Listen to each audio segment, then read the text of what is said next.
Hey squad, today I want to show you guys a tool that you can utilize to give you the chance to make the best loadout possible for your playstyle.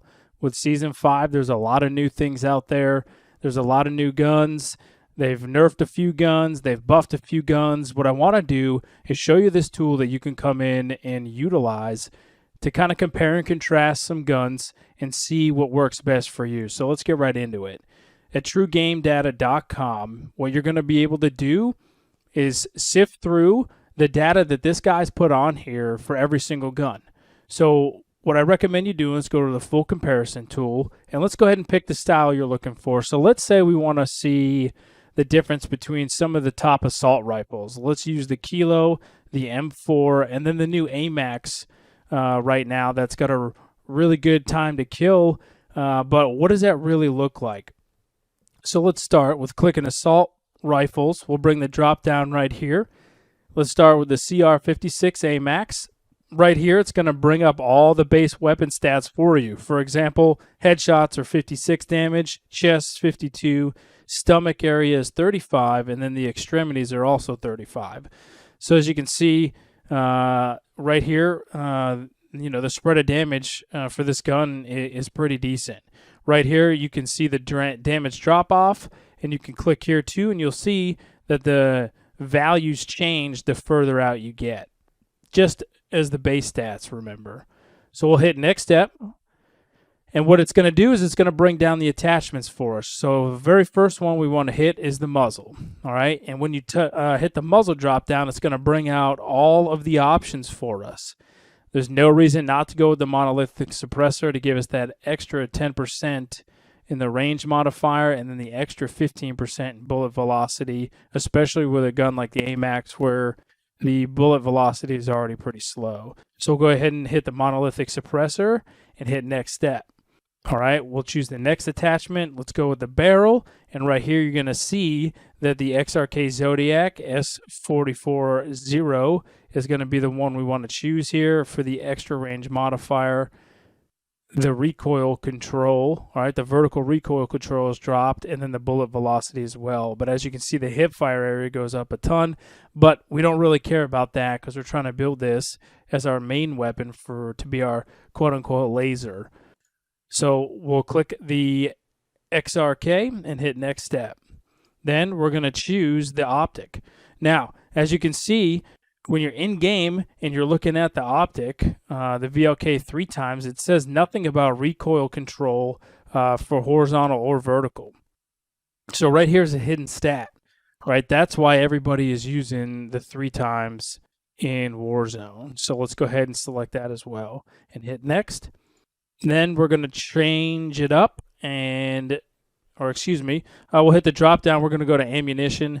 We're going to hit that 45 round mag, right? The movement speed is going to go down 80 as time we take a penalty, but we're going to use that in game. So let's go ahead and hit that. And then let's go with the underbarrel next for our 5th attachment and take a peek at what we want. So right here, you can see what it's actually doing for you. So do we want the extra movement speed with the Merc foregrip, the hip fire area increase in the vertical recoil with the plus 21 milliseconds for ADS time, or is there something else here that you want? So just a quick look, you can see that the Commando foregrip is going to give you the vertical and horizontal bounce, and the horizontal one being the most difficult with the AMAX. If you find that, then the Commando foregrip is going to be the choice. So we'll go ahead and we'll hit next step there, and then boom. Now you get a quick overview of the stat summary, and you can go up here and choose to mix and match any ones you want, and it'll update this as a whole. But right now, we're just going to hit save and add another. All right. Next one, go back to assault. Let's go to the Kilo 141. Here's all the base stats, much lower headshot and chest damage compared to the AMAX. But as you can see, there's one less range damage modifier, if you will, a range drop off. But here again, you can compare and contrast as you see fit. And we'll go right in, and I'm going to kind of run through this. Monolithic suppressor. Barrel is going to be the 19.8 Prowler. For the underbarrel, again, we're going to go with the Commando foregrip, again with the ammunition, the 60 round mag, and then the optic being the VLK 3 times, and that'll be all 5 for the kilo. That's pretty standard. We'll hit save and add another, and then we'll go up to here to assault rifles again, hit the drop down, go all the way down to the M4A1. Next step, and we'll go through and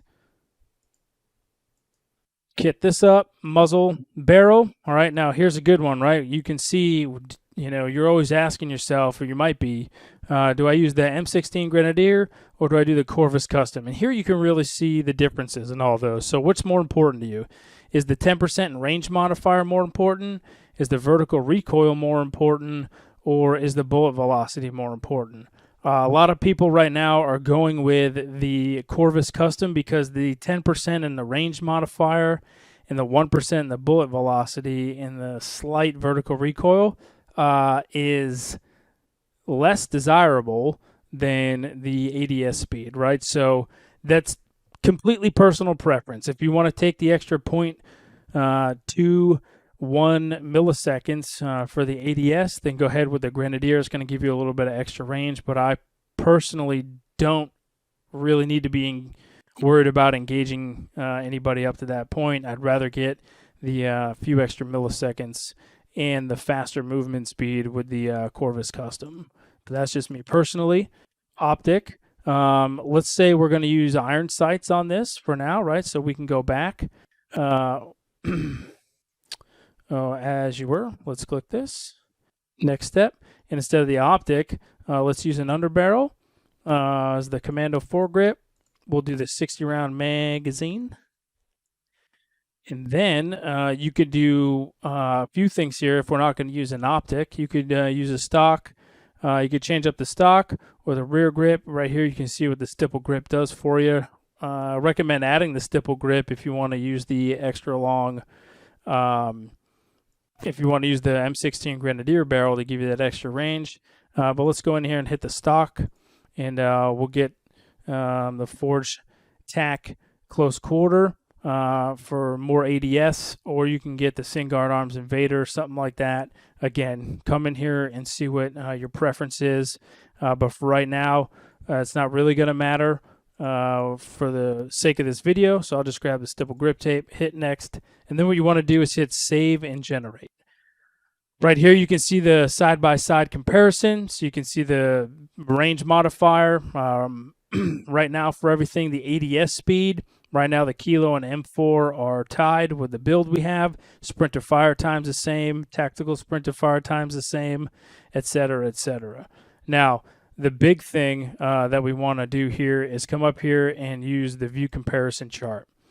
All right, and then you want to hit right here to the drop down, hit 3 plates for Warzone, and then the shot location can say chest. And the big thing you're going to be able to see here, guys, and let's zoom in a little bit, is that the CR56 AMAX has a faster time to kill at every single range compared to the Kilo and compared to the M4A1. Now there's a little bit of, there's some things we can do differently in here to kind of change this, but overall I do have the meta, if you will, builds for all of these, and you can see that the AMAX has a faster time to kill. So why is the Kilo still being used in pro play? I think the answer to that is, one, that the fire rate for the Kilo is much superior. Even though the bullets are hitting harder on the AMAX with a slower fire rate, I think that the AMAX is definitely more difficult to control, even at the top level play. You'd rather get, now we're just talking maybe 0.1 seconds, right? 0.1 seconds in the time to kill here. So, you know, with the fire rate and the stability of the M4 and the Kilo, I don't think that's worth sacrificing for the difficulty in controlling the AMAX. Now, part of the reason this time to kill is so significant right here is because the AMAX does automatically shoot 2 bullets with the first pull of the trigger. So 2 rounds are going down range, and if those are on target, that's where you're going to get that massive time to kill difference between here. So I just wanted to put that quick video together, guys. Here's a tool at truegamedata.com where this team and this guy here is able to put everything together and let you, the user, get in here, mess with it, and just figure out what you like to use. So that's it for today.